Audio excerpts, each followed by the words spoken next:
Thousands rallied in the Uruguayan capital to protest against rape culture and violence against women.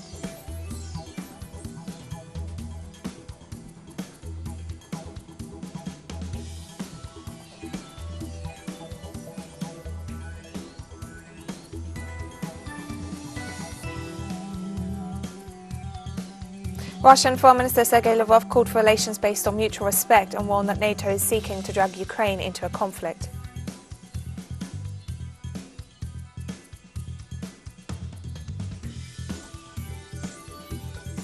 Sudanese anti-coup protesters returned to the streets on Sunday, where they were again met with tear gas by security forces.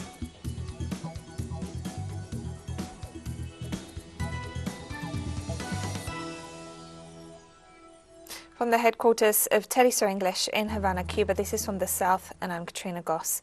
Thousands of women mobilized in Uruguay against gender violence. From Montevideo, our correspondent Mateo Grill has the story. Streets. Various feminist collectives, including the Intersocial Feminist Association and other activists, marched in Montevideo and different departments of the country against rape culture. The clear and strong message is to be against rape culture. When we say rape culture, what we are talking about is that society endorses rape culture because when I am with a guy and I tell him yes, but I don't know, no is no. That is part of rape culture. Educating girls not to wear short skirts, as a journalist said, so they don't get raped, instead of educating boys to understand consent. That is rape culture. Rape culture is the pact of silence among men. The mobilization arose in response to a horrendous gang rape of a woman in Montevideo, which is now being investigated by the justice system. The demonstrators demanded to be heard. This is a question born from the pain, from the rage, that we have to experience this kind of situation. And two issues. One that shut off all of us, but also this feeling that it could have happened to you, and that is something that I think occurred to all of us. The another time, and a girl who said, I am alive despite getting wasted. And when you see that young girls are saying, I am alive despite getting drunk, it shows you that we have a serious problem as a society, and that we have to find a way to be heard and to be understood, that these are not isolated situations. Participants denounced that rape culture is deep-rooted and naturalized as a practice of abuse of power, of war, of colonization, and that is still silenced under the most perverse mechanisms. Demonstrators denounced the acts of sexual violence against women are not isolated events, but part of the patriarchal system. They are not isolated cases, but are part of a patriarchy, a structural problem, a systematic situation that we have to abolish. The thousands of women who participated in the demonstration demanded a real commitment from the government, the allocation of resources and the development of strong public policies to protect all citizens, including women, dissidents, children and adolescents. Mateo Grille, Telesur, Montevideo, Uruguay. Back in 1978, Brazil's ABC Metal Workers Union, led by Luiz Inácio Lula da Silva, was a key player in the fall of the military dictatorship. This Sunday, the former president meets the recently elected leader of the union. Our correspondent Brian Meir reports. After years of violent repression of labor unions during Brazil's U.S.-backed military dictatorship, in 1978, the ABC Metal Workers Union, led by Luiz Inácio Lula da Silva, started a cycle of wildcat strikes which paralyzed the nation, united the working class, and triggered the fall of the military government. On Saturday, the union welcomed its new president. There was a labor law reform which removed the workers' rights. The workers have to fight so we can restore those rights. We have lots of challenges, but our union's main challenge is to fight so that we can be happy in the country that we live in.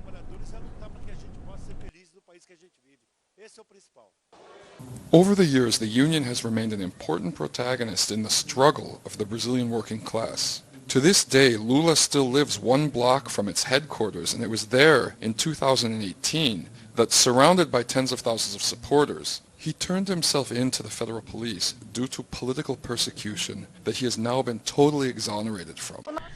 Our union doesn't just act for the workers. We are a citizen union, so we join in society's fight for more health and education.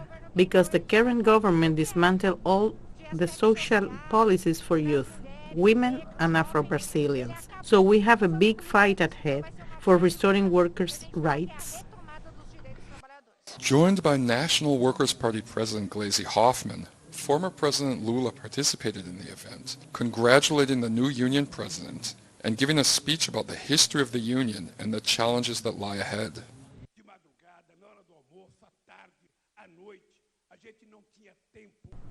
We didn't have a schedule to go to the factory door. We were simply there the whole time, and our labor sector became a subject in history. It inflamed the political struggle in this country. We inflamed the return to democracy in Brazil.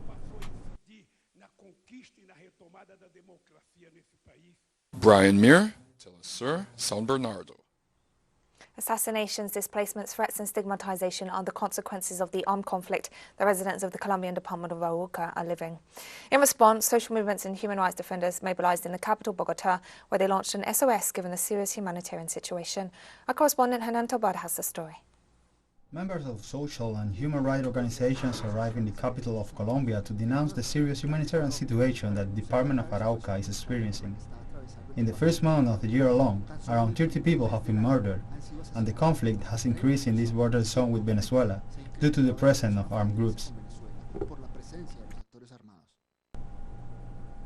Unleashing aggression against the civilian population that with absurd and delirious arguments have caused the murders of civilians, attacks, kidnappings, displacements, confinement of entire communities, as well as the intensification of threats, accusations and forced recruitment of underage children. The situation was aggravated by a recent bomb attack on a building where social and human rights organizations operate in Saravina, Arauca, which left one person dead, several people injured and material losses. These organizations stress that these and other violent situations are the result of governmental disregard, non-compliance with the peace agreements, the lack of social investment policies, and farmers' refusal to resume the planting of illicit crops. In the department of Arauca, more than 10 years ago, small-scale farmers decided to eradicate illicit crops. We decided to plant wheat in order to commit to a better life, and in that way, we have also been fighting because as social movements, we have also opposed the replanting of illicit crops, precisely because of the social decomposition that it brings, and the deepening of the humanitarian crisis and the war that it brings to the territory. The government's response to this situation, they say, is far from the necessary comprehensive institutional aid. Instead, it has opted to increase its manpower, which only fuels the war that is being waged internally in both urban and rural areas of the department. The high level of militarization in the department of Arauca, which today is advancing even further, allows us to clearly understand that this is not the way forward and that it has deepened the conflict even more. The national government does not seek alternatives for dialogue, but on the contrary increases its manpower and does not leave the doors open to continue with the processes of dialogue with the armed actors, as has happened in recent times with the ELN after the FARC signed a peace agreement which is not being complied with. The residents of Arauca department assure that there are a series of interests of foreign powers in this territory with the purpose to having an excuse to interfere against neighboring nations and intervene militarily, which increases the rate of conflict. For these reasons, they call on national and international social and human rights organizations to undertake a tour to assess the humanitarian crisis and to adopt solutions to achieve peace and progress in their territories. And we'll be right back after this very short break, don't worry.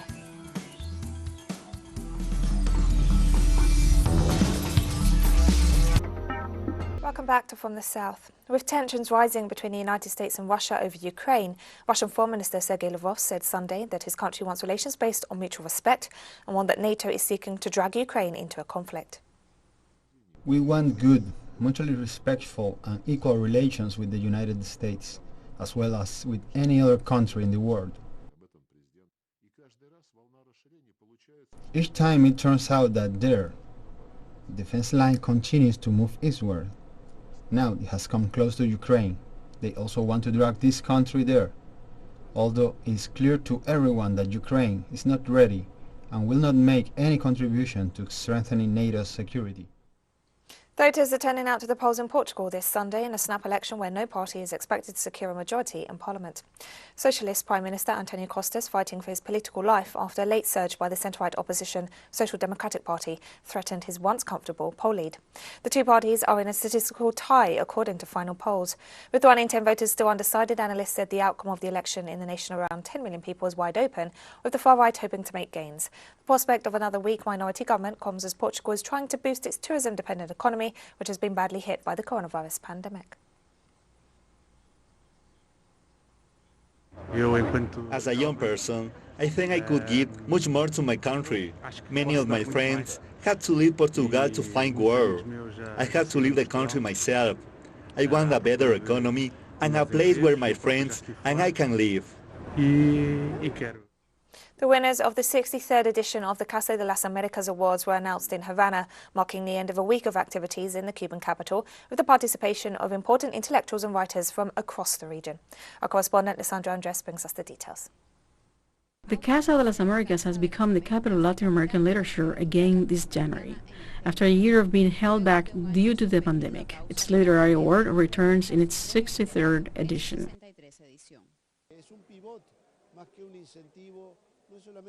It is a major quest. Many people eagerly await the awards, due to everything that this prize entails and brings with it, and the books that have come to light thanks to this important prize, and the juries. Here, there have been writers who came during a period at the beginning of the awards, who have gone on to win Nobel Prizes.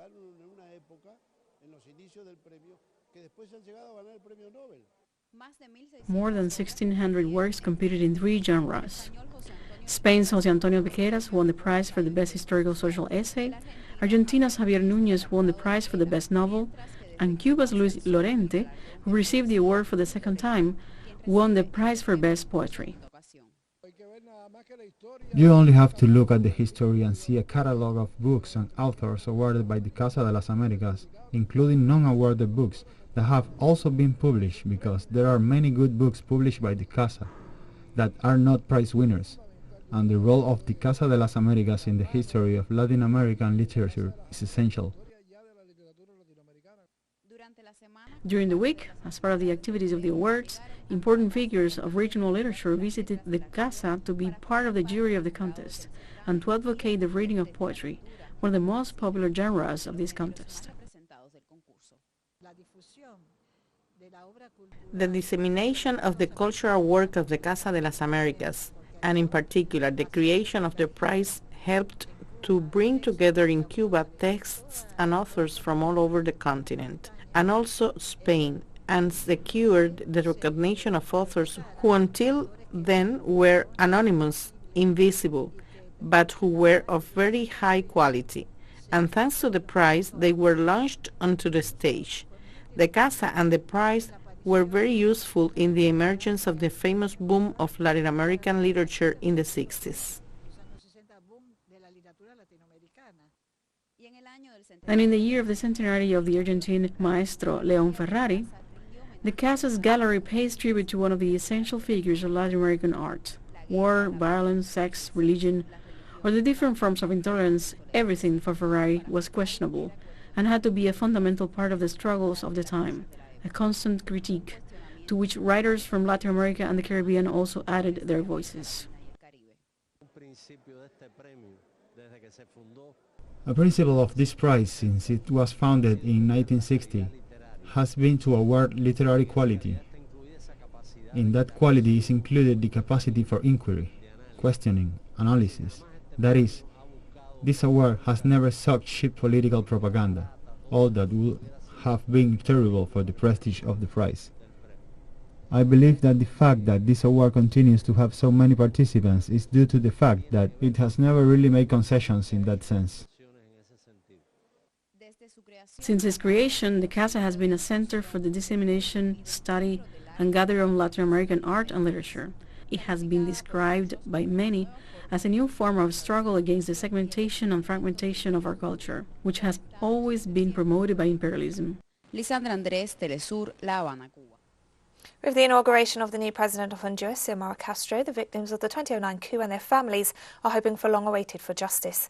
Our special correspondent, Roberto Hugo Presa, brings us a story. In her inauguration speech, Xiomara Castro pledged to promote condemnation of the coup d'etat suffered by her husband on June 28, 2009.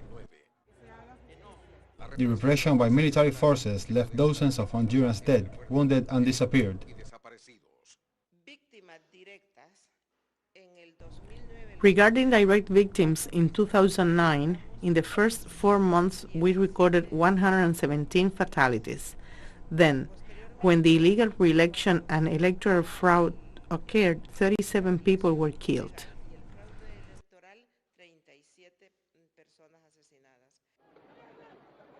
The military revolt also harmed the civilian population and the organized sectors that supported Manuel Zelaya. This union leader was the victim of persecution and was fired by the coup government. Well, jobs are lost because the workers affiliated to the unions joined the struggle to bring to light the crimes of the coup d'etat. Press freedom was also a victim of the repression. At the time, Hector Amador was director of the state channel, and when he arrived he found the station militarized. Our colleagues were taken out at gunpoint from the TV station and I was not allowed to enter the facility. The presidential palace was occupied and at that time there were already protests by the people mobilized in the street. Media that did not support the coup were also persecuted and shut down. Manuel Alvarado, operator of Radio Globo, recalls how he had to escape through the windows after the station was seized by the military in order to avoid being captured. What we did is that we opened the microphones.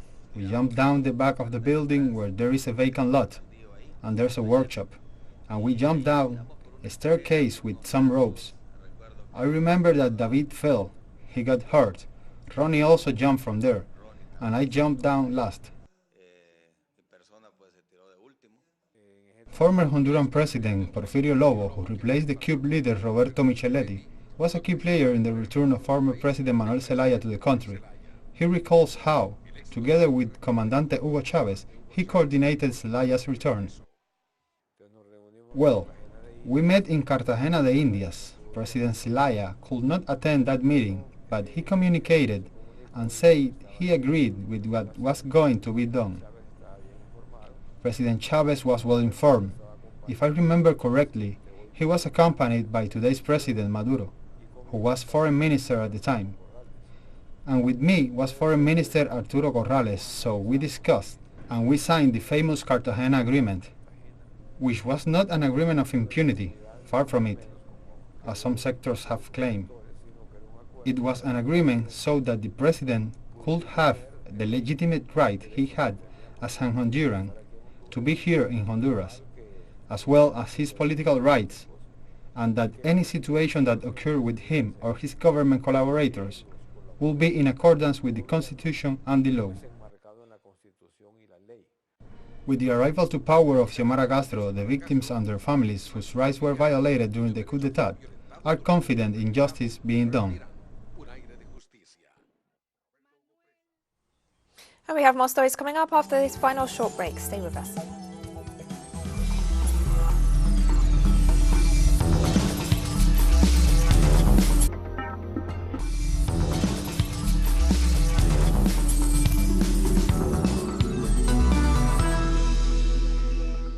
Welcome back to From the South. Sudanese anti-coup protesters returned to the streets on Sunday, where they were again met with tear gas by security forces. In the capital, Khartoum, thousands continued their protest for civilian rule and against last year's military takeover. Pro-democracy activists have upped calls for mobilizations demanding a restoration of the transition to civilian rule, following the October 25th military coup led by General Abdel Fattah al-Burhan. At least 78 people have been reported killed and hundreds wounded in the crackdown on protesters since October, according to an independent group of medics, while authorities have also rounded up hundreds of pro-democracy activists.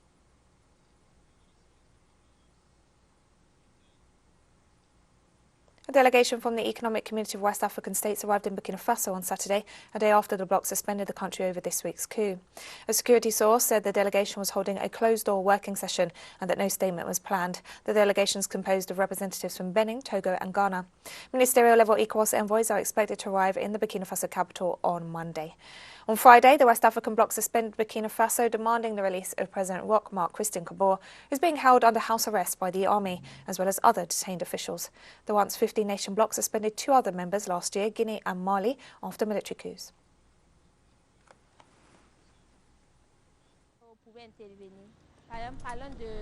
ECOWAS is not welcome here in Burkina, because there have been situations where ECOWAS could have intervened, for example in terms of security. For years we have suffered from this insecurity, but ECOWAS has not intervened. Now, if the military can help us to regain this security, I think we will go with the military and support them. If they are not legitimate to organize an army capable of defending the interests of ECOWAS states, they are not welcome in Burkina Faso.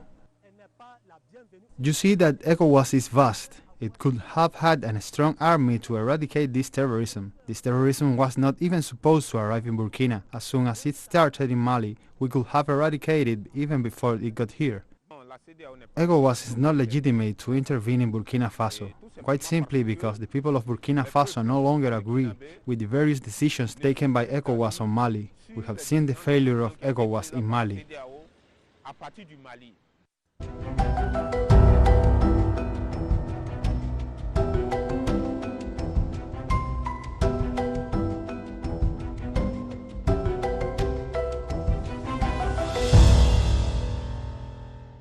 In Ecuador, a clean-up operation was ordered after an oil spill in the Amazon, which is threatening to contaminate a local river. The spill followed a rupture in a privately owned heavy crude pipeline. The Ministry of Environment warned the oil could reach the Coca River as the government ordered a major clean-up. Through a statement, the OCP Ecuador company said it had activated its emergency protocol and would evaluate the magnitude of the damage to the infrastructure, as well as starting the corresponding repairs. The rupture in the northeast of the country was reported to have been caused by a rock slide triggered by heavy rains.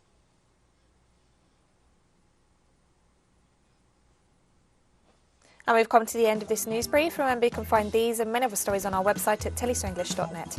You can also follow us on social media for all the latest news. We're on Facebook, Twitter, Instagram and Telegram. For Teleso English, I'm Katrina Goss. Thank you for watching.